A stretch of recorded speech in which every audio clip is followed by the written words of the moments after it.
What an honour it is to be here today amongst everyone here. I've just enjoyed it so much, meeting people and connecting with friends and colleagues and new people. So it's been a really wonderful day, and it's a real honour to sort of close it off on day one. So I'd like also to end our day with an acknowledgement of the Gadigal people, part of the Eora Nation, as the traditional owners of the land where we're meeting today, and to thank them for their continuing care for country. And I pay my respects to their elders past, present and emerging. So the human fascination with intelligent machines goes back thousands of years, such as Homer's Phoenicians, who are said to possess autonomous ships that needed neither pilot nor steering oar to take passengers exactly where in the world they want to go, avoiding all obstacles along the way, and were tireless and invulnerable until they turned into stone by an angry Poseidon. And humans have been using logic, values, and the material world to create artificial computers to help with decisions for hundreds of years. From the 18th century punch card loom, mercury channels in World War II, to today's silicon chips carved with extreme ultraviolet lithography.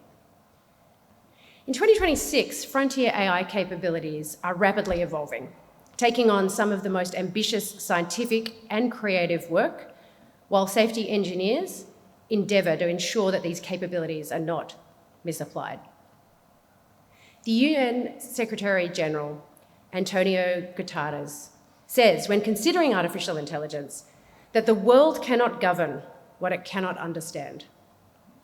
And in the UN preliminary report of the Independent International Scientific Panel on AI, the authors note that there are still no settled methods, measurement and evidence of AI's effect on the economy, jobs and work, the extent of the risk of malicious use of chemical and biological technologies by non-state actors, the impacts on the environment and resources and the global supply chain, and the effectiveness of governance instruments or the effects at an individual and collective level, such as epistemic erosion, civic participation and social cohesion. In June 2026, Australia launched the AI Safety Institute as part of the National AI Plan to ensure that Australians can safely benefit from this moment of fast technological change.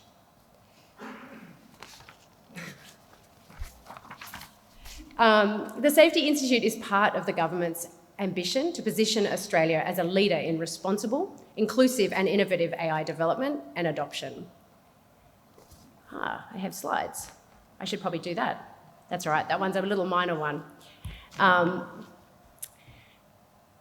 indeed, the AI Safety Institute will take an ethical approach aligned with public sector values, AI safety science, priorities from the Network for Advanced AI Measurement, Evaluation and Science, as well as data ethics. The AISI will work across government to support best practice regulation, advise where updates to legislation might be needed, and coordinate timely and consistent action to protect Australians. Our approach means that AISI focuses on risks with scaled impacts across the whole of society, such as ungoverned agentic AI behaviours, risks with the potential to cause existential and catastrophic harm that could cause significant disruption and harm to society, such as AI-designed biosecurity threats, as well as helping prevent disproportionate harms to the most vulnerable and marginalised in society. Because AISI is mindful that significant data and evidence gaps exist to enable our understanding of how certain parts of society are impacted by AI. These data and evidence gaps are particularly relevant to groups who bear disproportionate algorithmic harms and have the least power to seek redress.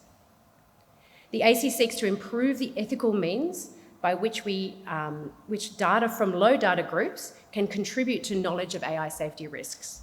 And this ensures our work is aligned with public value and supports a whole of government approach to AI safety. We seek the best information about what advanced AI systems can do and how they affect society. Here are 3 capabilities the AI Safety Institute bring to the Australian system. First we're going to monitor emerging AI developments and implications for government, including analysing and testing frontier AI models and applications. We test advanced systems with our technical partners such as ASD and CSIRO to understand how they behave, including how they might fail or how they might be misused, as well as opportunities they present. Second, we support regulators and agencies in responding to emerging AI capabilities, risks, harms, and trends. To do this, we combine the results of our systems testing with active monitoring of risks and harms. AI systems are constantly evolving as they interact with real-world environments. So we'll be scanning the horizon, identify risks early, and build a shared understanding across government before those risks scale. Then we will translate those complex technical developments into clear evidence-based insights so that agencies, regulators, and policymakers can act with confidence. We're not a regulator, but instead a conduit to inform the whole of government about AI system capabilities, risks, and harms. And our third role is to shape safe AI development, deployment, and international governance in Australia's interests. AI is a global phenomenon with global implications, and we're connecting with Australians and listening to what Australians think about AI risks and harms through events such as this AI Safety Forum. We're forming partnerships with organisations and research partners, such as our colleagues at the CSIRO. We work with government colleagues to support best practice in evolving AI governance, including the National AI Centre and the Digital Transformation Agency and the Department of Finance.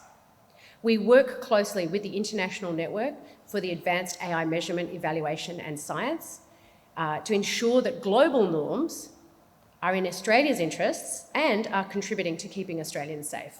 So our role is to support, not direct, the work of Australian agencies and regulators to ensure that Australia's laws keep pace with technological change. And reflecting the government's focus in the National AI Plan on keeping Australians safe, we at the Australian AI Safety Institute see AI safety as a public good. In a rapid adoption environment, the cost of being late to understand AI systems is high. We're seeing AI systems that can plan, act, and interact in increasingly complex ways. We're seeing systems that may behave differently under testing conditions than they do when they're deployed. And we're seeing risks emerge in new and sometimes unpredictable forms. That's why the Institute's focus is not just on today's risks, but on what is coming next. Working with our policy colleagues in the Department of Industry, Science and Resources and elsewhere in government, we're part of building an anticipatory capability. Founded in real-world data and technical analysis and testing that helps Australia stay ahead of the curve. And to that end, I'd like to spend my remaining time with you to better understand what you think matters and what we should know to help us on our journey. Thank you.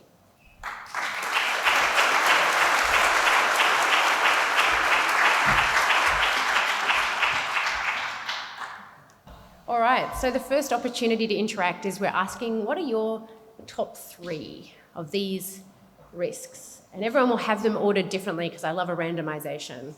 Yes, yes. Because I love data.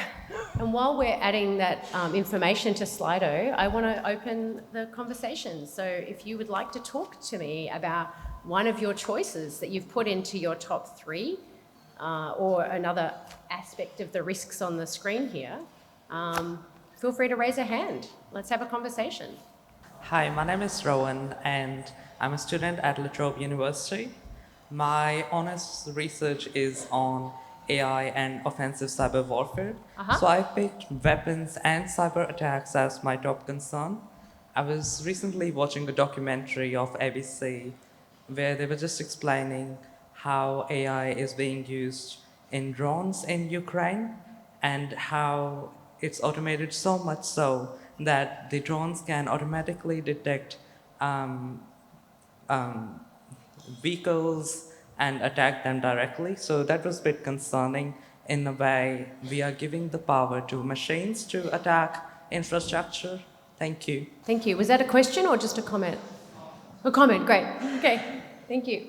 Thanks, Kate. I'd love to know a little bit more about how you chose these risks. And it does seem like some of them might be related to one another. So when I look at the results, like if we're looking at them per vote, I feel like there are some categories that may not show up in the top ones that are related. Yeah, excellent. So these were actually not picked by us at the AI Safety Institute. They actually come from an MIT risk prioritization study, which was a Delphi study, which interviewed about 250, I'm putting in air quotes, international AI experts to find out what they think are the most important risks. And the methodology is available on a paper that I'll provide a link to. We're actually very lucky to have Zan here who worked on that study. Ah. So I might pass the mic. So how did you pick the risks, Yeah. Zan? So this was from a systematic review that we conducted in 2024 and have been trying to keep updated, that picked more than 70 papers which have discussed different kinds of risks and essentially tried to synthesize and aggregate them. But we know that it is not perfect, and in fact we're working on an update to it. This is really fun. So I was lucky enough to speak at the New Zealand AI Safety Forum on Sunday morning, and so shout out to New Zealanders that are working in this space. It was really lovely to speak with them, and I was absolutely fascinated, right? Because in the MIT risk prioritization outcome, online fraud and harms was the number one. And in New Zealand, power centralisation was number one, just like in Australia. And number two for New Zealand was dangerous capabilities. And number three was AI misalignment. So we are very close to New Zealand, right? It's so interesting, right? And so I love this moment because it just gives us this tiny little snapshot just to say, hey, you know, we have our own point of view around here. Even if the classification of risks isn't quite what we want it to be, we can now compare what we think is important to this MIT study. So I appreciate the effort of the team and know that it's difficult. These research methodologies are challenging. Fabulous. Okay, was there another question? Yeah, Toby, yeah, hi. Good luck in the new post, Kate. I wanted to vote for a risk that's not on this list, Yeah. and that's the risk to us. In particular, as we have AI relationships, AI companions, AI therapists, I really worry what's going to happen to humans and human society. Yeah, thanks. And that's not on the list as far as I can tell. No, correct. Very good. Yeah, thank you. Hi, Kate. I have a question on how we might conceptualize some of the more kind of philosophical risks. Like something like scams and fraud, I understand, and I can conceptualize that risk. Something like the loss of consensus reality, I really only have like the matrix to go off. So how is the Institute conceptualizing some of the more, I guess, high-level risks that you can see might materialise but are harder to grasp? Yeah, what a great question. Of course, you asked the philosopher the fun question. I mean, I think what's extraordinary about the opportunity here is really to think about, well, what are the taxonomies or the ontologies for risks and harms that affect Australians? Where do we need to understand the circumstances that lead to the harms, and how do, in fact, we understand the harm itself, right? As you say, well, what's the KPIs on loss of consensus reality, right? What's the performance metric on consensual reality, let alone losing it?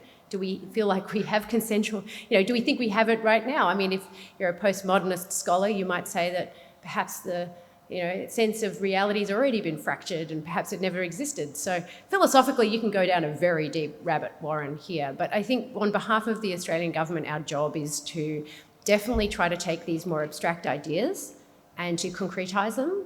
And I think some of the work in government to look at the DISA AI ethics principles, which are abstract, principles are abstract. And then if you look at the national framework for the assurance of AI in government, the implementation of those principles is specified for government. And that builds on the work by the Gradient Institute and CSIRO a couple of years ago, where they operationalised Australia's AI ethics for business and industry at the time, back when narrow AI was all the rage. And so this operationalisation of principle-based approach or theoretical terms that are legible to diverse stakeholders and able to be used by regulators or policymakers or decision makers in order to formulate what good looks like, I think is really important. And so it's a big part of the job, I think. Thank you.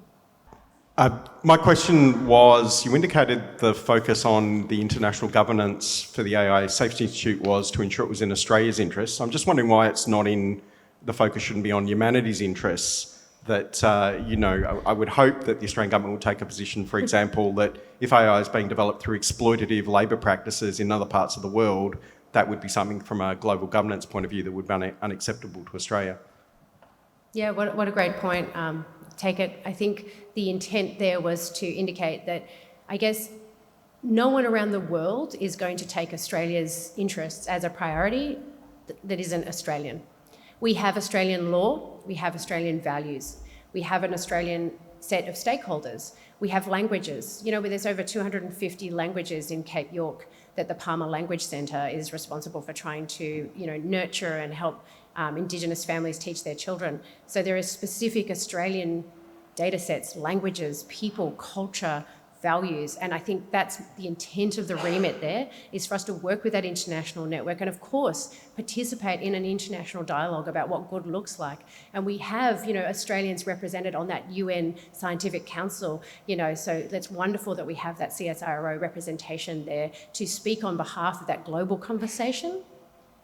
But we're really focused on thinking about what do Australians need, what is of a concern, where are the harms actually occurring, but also what's on the horizon, and to really think that through, fully aware of things like the digital divide or those who are not well represented but need to be thought of in how we go about our work.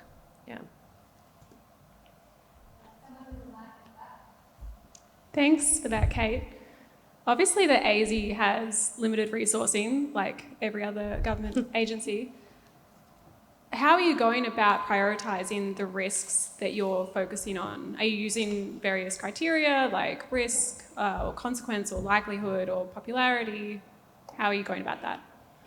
Yeah, well, so one of the things I think is great to establish in our first month is that ethical approach, because it actually gives us something where we have concrete actions in terms of prioritisation. So we're not managing every single risk or every single permutation of harm. And it's more about saying, where do we get an ability to have a scaled impact on stakeholders? So let's take the category of the catastrophic and existential risks of frontier AI agentic capabilities. We have a specialised capability in that. And so we get to really prioritise leveraging our technical expertise. It's about half of our team are technical experts in this field. And it really is our job to see how we can work inside government with technical expertise, leveraging the international networks and the domestic expertise, the research and the good intellectual work and the industry level work to actually sort of funnel that into sort of digestible and usable information for government regulators and agencies. So that's one way that we prioritise our work. The other, in terms of like where the harms are actually occurring to the most Australians, let's say that frauds and scams piece, right? Well, the ACCC is working on frauds and scams. So we're going to make sure we work with the ACCC to support their ways of trying to support consumers, for example.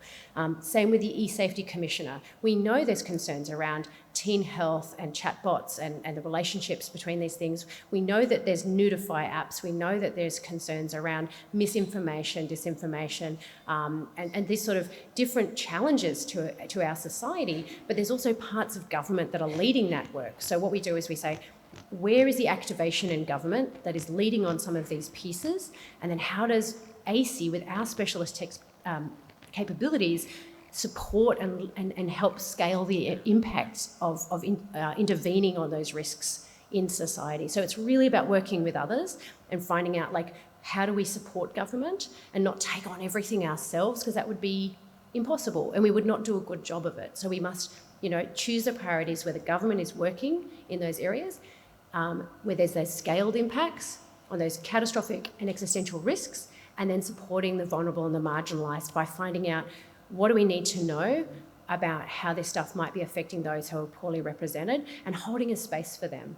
Holding a space, even if we don't have good data, noting that we don't have that data and it's something important to help ensure that if you're working in this space, we're interested in if you've got reports, if you've got data or methodologies, and I've seen some of them today, and I know some of you are really passionate in this area, how can we shine a light on some of what you know so that we can better manage, cohorts, like how AI is affecting the disabled or First Nations people or rural and regional people in Australia and so forth. And it's really us making sure we are paying attention and listening.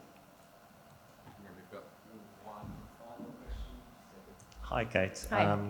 Look, it's quite exciting to be in a room full of people who are sort of looking at the frontier and worried about what's happening over the next couple of years. When I think about the story of social media, and you talked about the eSafety Commissioner, we spent years with experiencing regulatory lag where a harm would emerge, and then it would take quite a long time for regulation and policy to come in behind it and start to solve it. And the eSafety Commissioner is now, I think, turning the tide.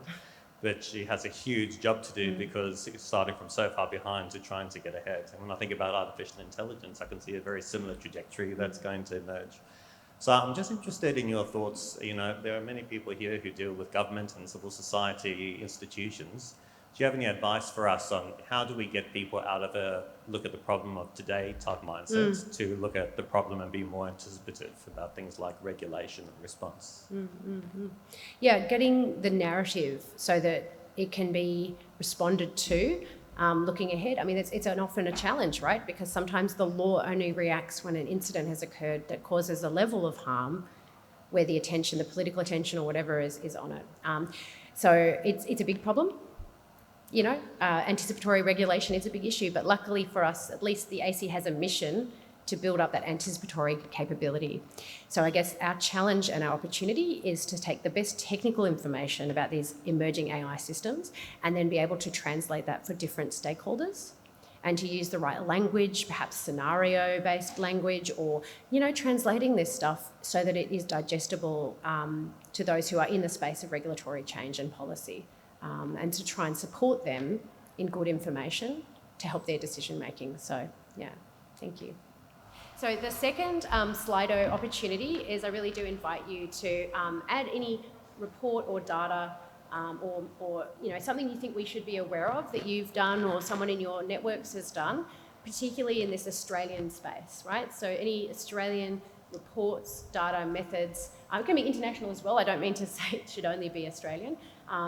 But where do you think the best stuff is? Because it'd be lovely today for us to take home with us a Christmas present bag of interesting and good data. And I just wanted to finish off by showing you the risks that were listed in order with the MIT Risk Initiative and study. And you can see there frauds and scams is like totally at the top, right? Power centralisation, dangerous capabilities, disinformation and influence, false information, AI misalignments. You can see alignments a little bit further down for the MIT crowd. Loss of human agency, over-reliance and unsafe use, and AI security vulnerabilities, and off it goes. So have a look at that report. It's definitely worth your attention and potentially critique as they develop. But they're doing a lot of good work there. And I just wanted to also finish off with indicating some great resources that the government has if you're looking for great AI governance frameworks already. So we have our website, which is lovely.